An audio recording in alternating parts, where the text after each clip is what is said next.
არ გვახასიათებს ჩვენ ერთი ჟანრი, ძალიან გვიყვარს სხვა სტილებიდან რაღაცეების აღება და იმის გამოყენება. ჯამში სავარაუდოდ უფრო live hip hop ჟღერადობას დავარქმევდით.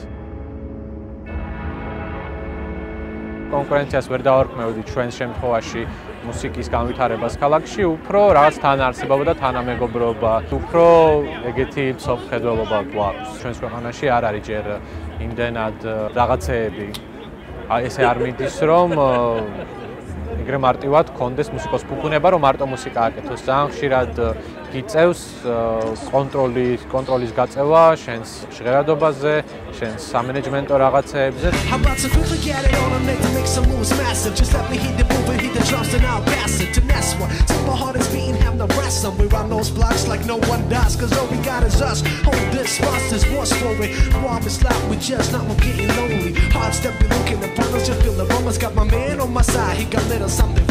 კარგი პროდიუსერი არის ძალიან იშვიათი რაღაცა.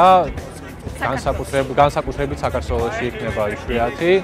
არ სამქონია შეხება ესე პროდიუსერთან, რომ ჩვენც ყოლო და პროდიუსერი საქმე იმაშია, რომ ბენჩი იმდენი ადამიანი ვართ, ვისაც შეუძლია საკუთარი თავის პროდიუსინგი, რომ ერთად ჩვენ ძალისხმევით ერთი რაღაცა ვირტუალური პროდიусери ჩნდება. Самая большая проблема вообще грузинских групп это то, что нет платформы. Не с помощью маленьких клубов и маленьких сцен, которые дают нам шанс устроить наши концерты там, такие как Имкварзе и Драма-бар.